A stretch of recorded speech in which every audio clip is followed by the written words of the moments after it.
Hello बच्चों, let's see this question. इस question में आप लोगों से पूछा हुआ है concentrated nitric acid used in laboratory work is 68% nitric acid by mass in aqueous solution. यानी बेटा आप लोगों के पास एक्वस सॉल्यूशन में जो कंसंट्रेट नाइट्रिक एसिड है वो 68% बाय मास बेटा प्रेजेंट है। ठीक है, और वहां पर आप लोगों को बताना है what should be the molarity of such sample of the acid. यानी आप लोगों को इस सैंपल के लिए बेटा आप लोगों को मोलरिटी कैलकुलेट करनी है if the density of solution is 1.504 ग्राम पर एमएल। यानी डेंसिटी आप लोगों को दे दी गई है क्वेश्चन में 1.504 ग्राम पर एमएल। तो ध्यान से देखिए, इस क्वेश्चन में अगर मैं आप लोगों से बात करूं तो 68% नाइट्रिक एसिड बाय मास का मतलब समझिए आप यहाँ पर 68% बाय मास का यहाँ पर सीधा सा मीनिंग होता है बेटा यहाँ पर 68 ग्राम HNO3 present in 100 gram of sample. 100 gram of sample की जगह मैं यहाँ पर सॉल्यूशन वर्ड को यूज कर लेता हूँ। ठीक है, यानी 68 ग्राम HNO3 प्रेजेंट है आप लोगों के पास 100 ग्राम सॉल्यूशन में।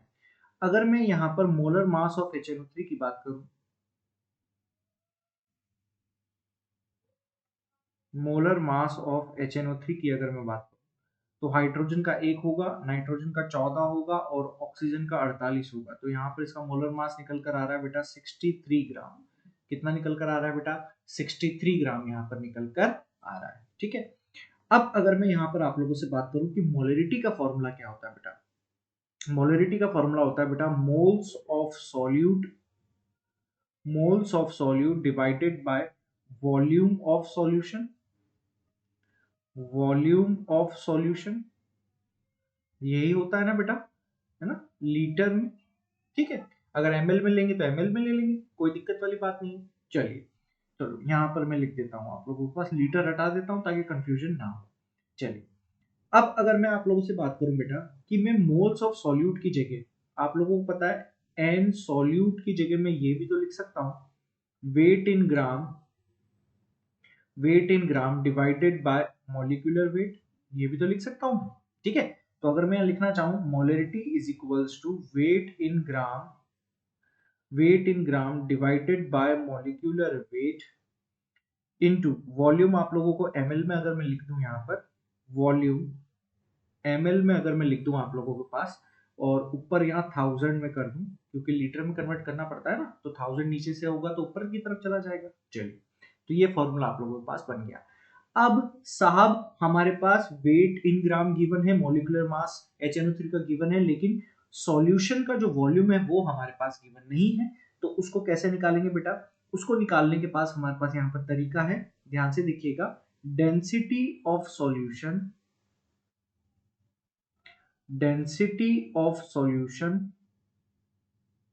इसको इक्वेशन नंबर 1 दे देता हूं मैं इसको। Density of solution is equals to mass of solution,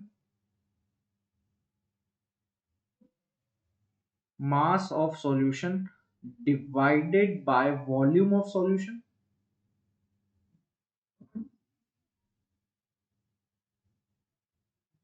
divided by volume of solution. ठीक है, तो अगर मैं यहां से निकालना चाहूं बेटा आप लोगों के पास volume of solution, volume of solution अगर मैं यहां से निकालना चाहूं तो क्या होगा बेटा मास ऑफ सॉल्यूशन, और मास ऑफ सॉल्यूशन आप लोगों को कितना दे दिया है क्वेश्चन में बेटा 100 दे दिया है ना यहाँ पर। ठीक है, तो यहाँ अगर मैं लिखूं 100 divided by density of solution कितनी दी गई है 1.504, तो यहाँ पर 1.504। जब आप इसको कैलकुलेट करते हो, अब ये तो डिवाइड करने वाली चीज है, मैथमेटिक्स का टूल है बेटा। अब आपको डिवाइड करना अगर सिखाएंगे क्वेश्चन में तो बेटा थोड़ा सा यहाँ पर टाइम ज्यादा लग सकता है। तो आसान सा डिवाइडेशन है बेटा। तो जैसे ही यहाँ पर डिवाइड करोगे तो आप लोगों के पास 66.5 ml आप लोगों के पास किसका आ जाएगा बेटा, सॉल्यूशन का वॉल्यूम आ जाएगा। ठीक है, अब इस सॉल्यूशन के वॉल्यूम को आप लोगों को यहाँ पर पुट कर देना है, यहाँ पर क्या कर देना है बेटा आप लोगों को इसकी वैल्यू को पुट कर देना है।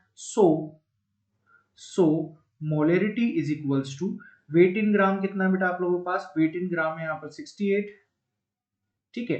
मोलर मास कितना होता है HNO3 का? 63 होता है, multiply with volume of solution कितना है बेटा? 66.5 है, इनटू 1000 यहां पर हो जाएगा बेटा आप लोगों के पास।